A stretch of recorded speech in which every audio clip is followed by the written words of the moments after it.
समाप्त करनी है तो ये जो छोटे छोटे लोगों की समस्या है वहां के, वो समस्या के ऊपर हमको ध्यान देना पड़ेगा। एक पीएमजीएसवाई के अंतर्गत एक रोड बनाए, कच्चा था उसको पक्का बनाए। फॉरेस्ट वालों ने वो नए रोड को फॉरेस्ट लैंड से जाता करके उसको खोद के रख दिया। ये हालत है।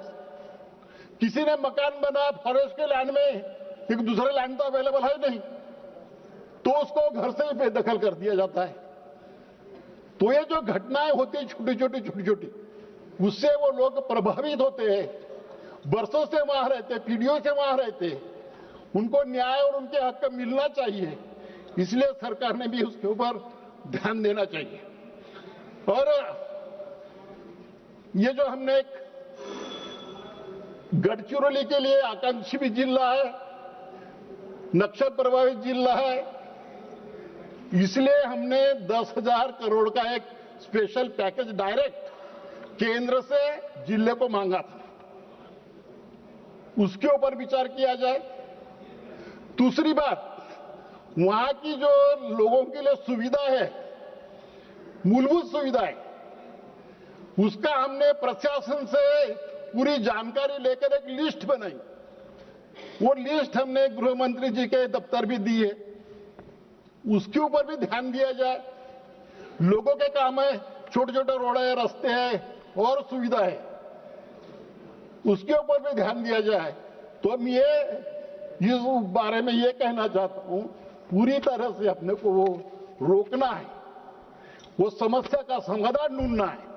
तो वहां रहने वाले जो लोग हैं उनकी समस्याओं के ऊपर ध्यान देना पड़ेगा, उनके समस्या का समाधान निकालना पड़ेगा, तभी इसको हम रोक सकते हैं। आपने हमें समय दिया, इसलिए आपका शुक्रगुजार हूं। धन्यवाद। Shri Asaduddin Owaisi. Madam, thank you so much. Madam, मैं यहां बैठकर सुन रहा था, हमारे शिवसेना के नेता ने इस बहस का आगाज किया, बहुत छाती मारकर बोले हैं कि हम कामयाब हो गए। होता यह है कि जो तारीख को नहीं पढ़ते वो इस तरह की बातें करते हैं। 1977 में सीपीआई एमएल ने भी 3 साल के लिए अपनी आर्म स्ट्रगल को मुअत्तल किया था, सस्पेंड किया था और कहा कि बैक टू द विलेजेस। और वापिस जब आए उन्होंने कहा कि भारत में फ्यूडलिज्म है, न्यू कॉलोनियलिज्म है, और उन्होंने हथियार उठा लिया। जितने भी लेफ्ट विंग एक्सट्रीमिज्म के लोग आज हथियार डाल रहे हैं वो अपनी आइडियोलॉजी को रिजेक्ट नहीं कर रहे हैं। एक स्टेटमेंट मुझे बता दीजिए, हथियार डाल रहे हैं मगर अपनी आइडियोलॉजी पर कायम है, और अगर वो आइडियोलॉजी सस्पेंड नहीं करेंगे तो आपने कौन सी कामयाबी हासिल कर ली? 1970 में चारू मजुमदार ने कहा था कि 70s will be a decade, उसके 7 साल के बाद वो जेल में मर गए।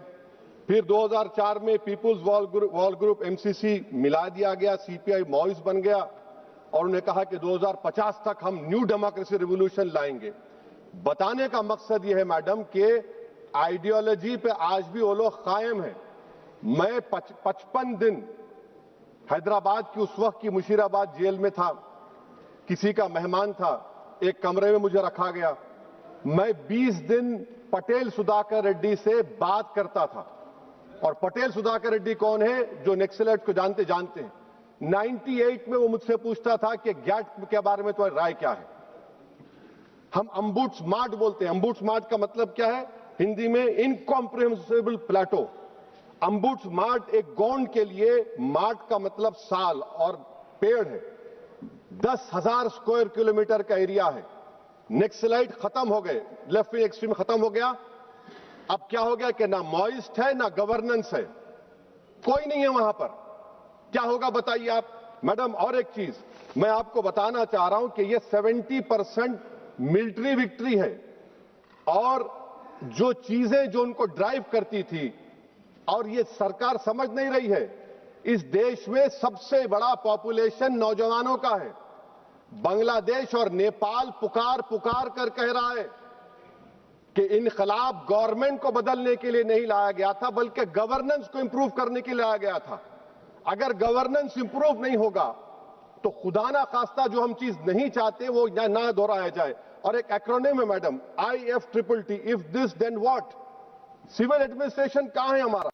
रिलीफ रिहैबिलिटेशन, मुझे अफसोस है कि तेलंगाना की बात ही नहीं की तेलंगाना के एमपीज। आज तेलंगाना के रिलीफ रिहैबिलिटेशन को MHA एक्सेप्ट करता है और वो क्या कहता है कि Andhra Pradesh Telangana surrendered Maoist relief and rehabilitation policy 2025। Madam आप बिलीव कर सकते हैं कि ट्रेवोर असॉल्ट राइफल इजरायली मिला, 1 मिनट में 30 से 70 लोगों को मार सकते। कहां से आया ये ट्रेवोर असॉल्ट राइफल? और सरेंडर्ड ये मेरा मानना है कि टैक्टिकल रिट्रीट है, ये कोई हमेशा के लिए नहीं है। टैक्टिकल रिट्रीट है जो 77 में किया था। और मैं मैडम प्लीज 1-2 मिनट दीजिए। और मैं बताना चाह रहा हूं मैडम, AP ओडिशा बॉर्डर को हम कहते हैं कट ऑफ एरिया, आयरॉनिकल है, कट ऑफ एरिया बोलते हैं उसको। मिनरल वेल्थ से क्या ट्राइबल को फायदा होगा? 5th शेड्यूल और बेटर गवर्नेंस से फायदा होगा। अगर नहीं होगा तो पैसा और FRA से फायदा होगा, नहीं होगा तो फिर ट्राइबल रबर हथियार उठा लेंगे। ये आप सोच कर चलिए। और आखिर में मैडम, मैं गवर्नमेंट से पूछना चाह रहा हूं कि right wing extremism will lead to extreme left-wing extremism. And I want to know, a symbolic post has been given to a tribal.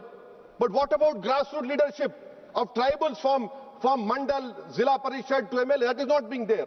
Usage of false encounters, demolition of homes, creating an atmosphere where the dignity of tribals and Muslims is taken away. This is being done by those organizations who believe in extremist radicalism and supported by this government. Would you put an end to this radicalism and extremism?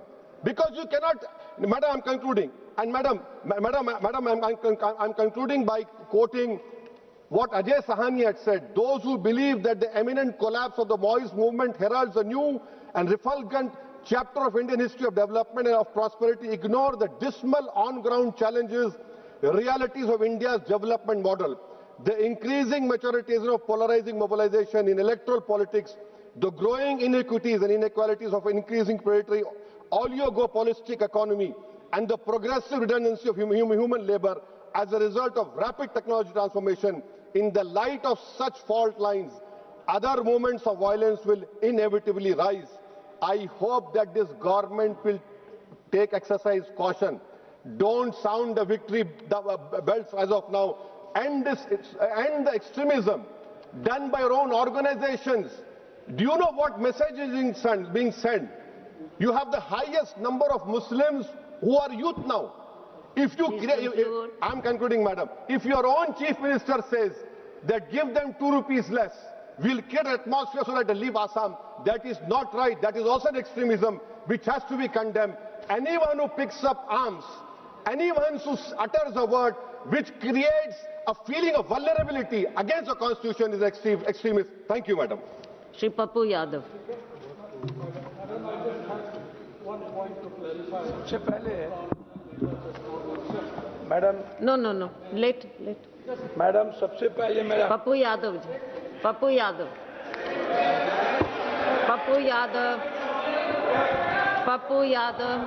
मेरा आपका time खत्म हो रहा है।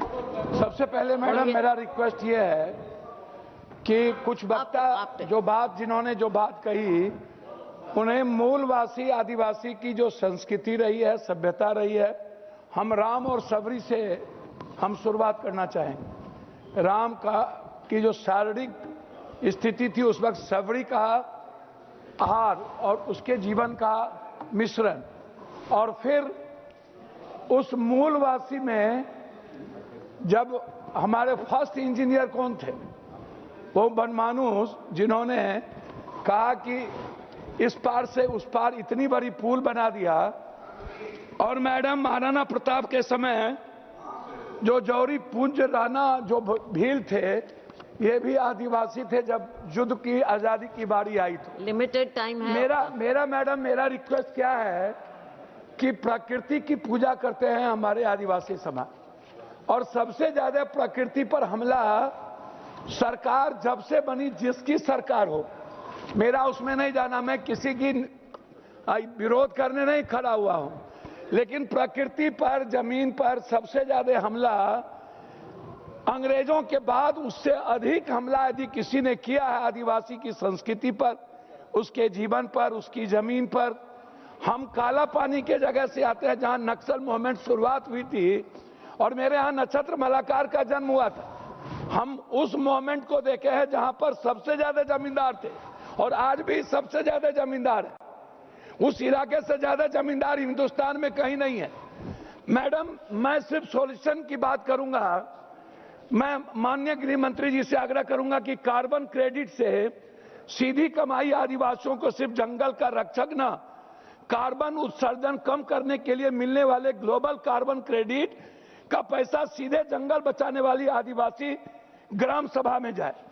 भविष्य के कौशल और शिक्षा आदिवासी युवाओं की उनकी अपनी मातृभाषा गोंडी संथाली में ड्रोन पायलटिंग, कोडिंग, एआई, आधुनिक कृषि तकनीकी सिखाएं ताकि भविष्य टेक्नोक्रेट आदिवासी के बच्चे बन पाए।